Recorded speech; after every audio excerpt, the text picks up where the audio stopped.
Hey guys, Carrot197 again. This time with a review of the 144th scale high grade Universal Century Victory Gundam. Of course from the Victory Gundam series. And for colors we have very Gundam-like colors. We have a lot of white going on, some light blue, a little bit of yellow here for the chest fence and the V-fin. We have red for the cockpit and of course the feet. And then finally we have some gray for the joints, the hands, beam rifle and various other bits and pieces all over the mobile suit. And as usual the gray parts are not really plastic, not really polycaps, they're something in between which is really good for the durability and the flexibility of the joints. Then stickers, we only get a few, that's also because we only need a few. We get the usual eye stickers, front camera, a back camera, then we get black ones on top and at the bottom of these shoulder thrusters, also on the other side, and then we get one for the crotch piece. And those are all the stickers we need for the mobile suit. Unfortunately, there's also a little head on the core fighter, but we don't get stickers for either main or back camera, which is a little bit of a shame, but then again the core fighter is only a little accessory, so I guess we can forgive that. Moving on to the articulation, and this is where the Victory Gundam really makes up for, well, those few stickers that weren't included. Head goes up, down, all the way, and even goes inside the chest, which is, I don't think a lot of Gundams can do. Turns around all the way, the head is on a double ball joint, so also moves a little bit forwards and backwards for some chicken movement. Arms rotate around all the way. They are on a double joint here, it's on a hinge inside the body and then a ball joint. So hinges outwards and then the ball joint moves a little bit forward, backwards like that. And then of course also some wiggle at that ball joint. The arm goes up about that far, and then about 90 degrees when you include the ball joint. Rotates around below the shoulder.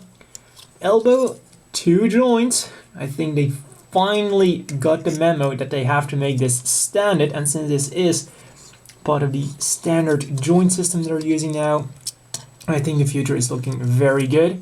Hands are on ball joints, will wiggle around, turn around and do everything a ball joint does.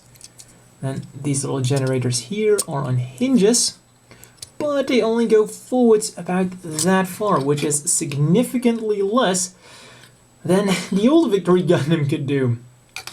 And this is also a lot more practical, considering that this is where the shield comes out. And that goes back in there. The stomach has two ball joints, but you're not really getting a lot out of the top ball joint. And you, well, as you can see, it's a little bit of a fiddly mess to get to it. And even when you do, you get a little bit extra. But, come on, gotta try to push it back in.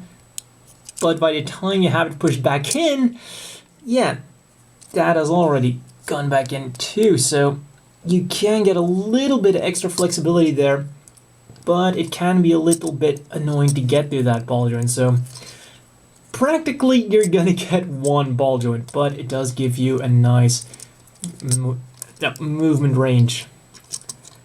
Then front skirts are molded together but can be separated as usual. Forwards nicely, backwards also quite nice. They go out all the way like so. Not quite as far as other ones, because this time we're actually getting a top to put on the universal joint system. And then we also get some side-to-side movement with this joint here. Get a little bit extra and up, off goes the top, and now back on there. Then also rotate around, bend at the knee at two joints. And even though there's a giant piece sticking out, they did some really good engineering on the leg, and that's a really far bend, like I said, especially considering this bulky piece here. It really reminds me of Johnny Raiden's Zaku 2 High Mobility type, which has a similar thing sticking out, and even the Monster Grade 2.0 had like 90 degrees bend at the knees, and this pretty much blows it out of the water. Then the feet go down about that far, forwards about that far, a little bit side to side. There we go. And then also a toe joint, which might suggest that this can transform, but alas, it won't transform. I do think it's a little bit well, weird that the toe only goes downwards and not upwards, but yeah, so be it. It's also on a double joint. You have a hinge on top and a ball joint at the bottom, but the ball joint doesn't really add that much here. So it's really, most of the articulation comes from the hinge at the top. Also, this is quite a unique little thing. It kind of jitters around a little bit, but I guess I did that because there's no real place to connect it to and keep it really fluent. Maybe a better idea would have been to simply connect this to the leg and just put a hinge here and connect that to the hinge and just have it move up and down. But they went with this. I guess it also kind of works. And well, since it is a little bit more maneuverable, it does give the foot a little bit more sideways movement. So a unique little thing they have. I haven't seen something like that anywhere else. And hey, it does work. Now onto the accessories. And they are pretty standard, but you do get everything you would expect from the Victory Gundam. As I've already shown, you get a little core fighter because of course this thing, there's no way it's gonna transform into this without a significant amount of parts forming. And yeah, it's a core fighter. Not really a lot to say about it because there's nothing moving on it. The head, well, the funny thing is, this is literally half a head. It's not like you get a second head. It's literally just half of the head, which was funny to see when you were assembling it. Also, it would have been nice if they gave us a sticker for the cockpit, or if they simply molded the cockpit in clear white. But then again, like I said, with the stickers, it is just a little extra thing. Then accessories for the Victory Gundam itself. Of course, we're getting 2 beam sabers, which unfortunately cannot be stored on the mobile suit, but this time it's kinda understandable. The beam sabers should be stored like in these red things, which also double as the shield generators, and then should come out here. So this kind of hatch out of which they would come. And that would have been an absolute fiddly, messy nightmare. The good news is they do fit into the hands absolutely perfect, and we get 2 gorgeous, gorgeous beam blades. Like, really nice detailing there. One thing I have to say is that this is not the usual beam saber material, it's just clear plastic. And clicks on there, and once again, just absolutely perfect. But maybe a normal beam blade is a little bit boring and you want something more exquisite. For on warm days, we get the beam fan. Also clips on there, and no problem for the hands at all. Not gonna fall out either, even though it's probably 5 times as heavy. And then, other than the beam sabers, we of course get the usual beam rifle. You don't get a trigger finger hand, you just have to use this hand here. Open her up. Out you come. There we go, put it in there.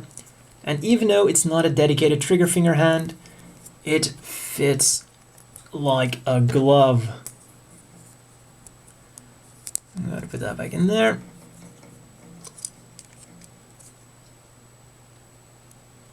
And that is just perfect. Absolutely perfect. And then the final accessory we're getting is the beam shield. Of course, something that is a trademark of the Victory Gundam. And for that, we have to open this up, remove this little top thing, come on. And unfortunately, like I've shown with the old Victory Gundam, they don't go out quite as far as they should go. They only go out about this far, which is really a shame. But the good news is they connect really well. I'll just put that through there and attach it back here. In it goes, and that is a really nice looking beam shield. Just like the beam sabers, the beam parts are really, really gorgeous. And that's all for accessories, but what's that you're saying? You're a little bit disappointed that they didn't include the Hexa head or the V-dash? Well, no problem. You can, in fact, buy the old V-dash Gundam, salvage the parts that you want, and you're not gonna believe this, but with a minute of work, you can remove this backpack. Out you come. Take the V-Dash's backpack, and as you can see, all you have to do is cut away a little bit of the plastic so that it fits around this peg. And be warned, this is a quick fix, because if you want to do it good, you will have to cut away some more plastic. But I guarantee you that you can make a perfect fit using just a hobby knife or a file. And that is because there are like two little blue things on the ends, and the backpack just fits in between those like a glove. As you can see, these blue ones here, they form no obstruction whatsoever.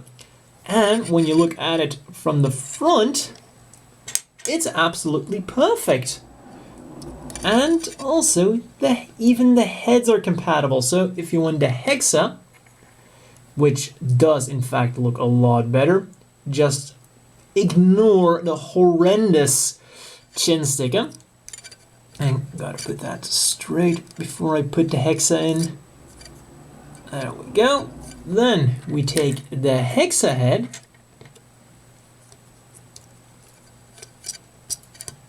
put it on there, and now we have the V-Dash Gundam Hexa.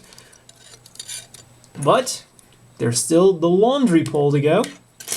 And yes, that is actually what they call it in the series, or at least the sub I watched. The one unfortunate thing is it doesn't fit into the hands all that well, but since it has two handlebars, you can just slide it in between both of them and it will work. Or simply rest it on the side skirts. And there you go, quite literally with a minute of work, and for like, oh, I don't know what the V-Dash was, like 600, 700 yen, you get this result, and you even get a stand, and you even get a postcard as well. So yeah, if you want a V-Dash and you have a minute to spare and 700 extra yens, the even more good news is that this is now not just a random pile of plastic without a head, because you actually get the Victory Gundam head and the normal Victory backpack. So if you buy the V-Dash Gundam, you will still have a normal V Gundam, the old one, and you will have a brand new V-Dash Gundam. Isn't that nice? And then one more thing before we move on to the conclusion, and that is that the old Victory Gundams had one feature that this kit unfortunately does not have. This beam rifle has a little peg here, this one does not, and that is because the old Victory Gundams have holes here on the sides of the legs and in the side skirts, and that will allow you to mount the beam rifle when it's not in use on the side skirts or even on the legs. So they could literally carry up to 4 beam rifles as spares, and it's such an easy thing to do. I mean, that is exactly what these things are for. These are storage units, to put it like that for a beam rifle or for something else, a beam pistol, for anything really, but alas, well, technically that thing is a hole, but I highly doubt that you could actually fit one of these in. I'll give it a try nonetheless, but there's no way this is actually gonna fit. And like I said, it's just not big enough. So it's really a shame because they even included like a little hole as if to tease us, hey, it might fit. But when you try it, it doesn't. Oh yeah, and one final thing about holes. Well, the butthole here, of course, connects to a normal action base. And also to the stands included with the old Victory Gundam kits. As always, the inevitable question is, do you want to buy this? And, well, even though I have said some negative things about it and some things that were a bit of a shame, when we look at the price, 1,200 yen, this is absolutely a fantastic deal. 1,200 yen nowadays is dirt cheap for a brand new high grade, and you do get all the things you would want from a Victory Gundam. So the good things are, without a doubt, you get some nice accessories, you get great articulation, the beam effect parts look absolutely fantastic. The negatives, well, it doesn't transform, but I'm not sure if that's really a negative because, well, the Victory Gundam uses a quite complicated transformation mechanism, and trying to replicate that in 1/144th scale would probably result in either A, a significant amount of part swapping, or B, significant structural weaknesses. Like, for example, the real great Zeta Gundam. So that might actually be a good thing that the kit's not trying to do too much and it just sticks with what works. And as a result, we get a very good, sturdy, posable model kit. But then I can't help but compare it to the older model, the older Victory Gundam. The first thing you'll immediately notice is it is a bit bigger than the Victory Gundam, but I'm quickly going to compare it to the RX-78-2. It's not that out of proportion, really. It's still about the size it should be. Maybe a bit too big, but it's not as bad as the Wing Gundam or the Double X.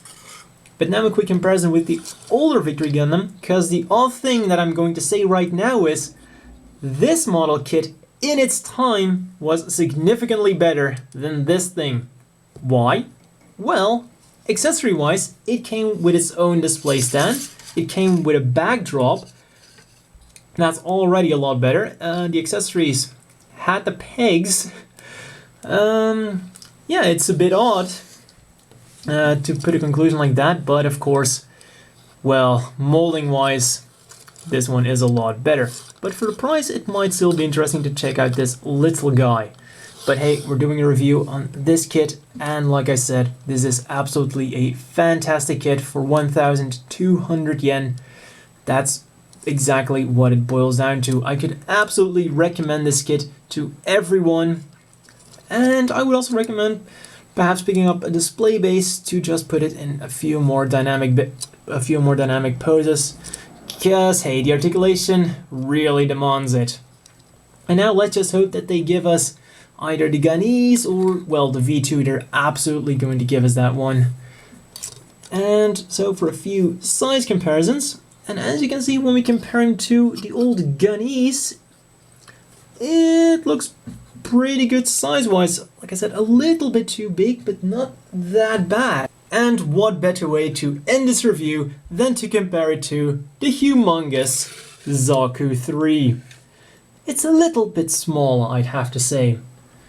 And then, well, the comparison I've already done, the RX-78-2. And well, that's all for this review, and see you guys next time.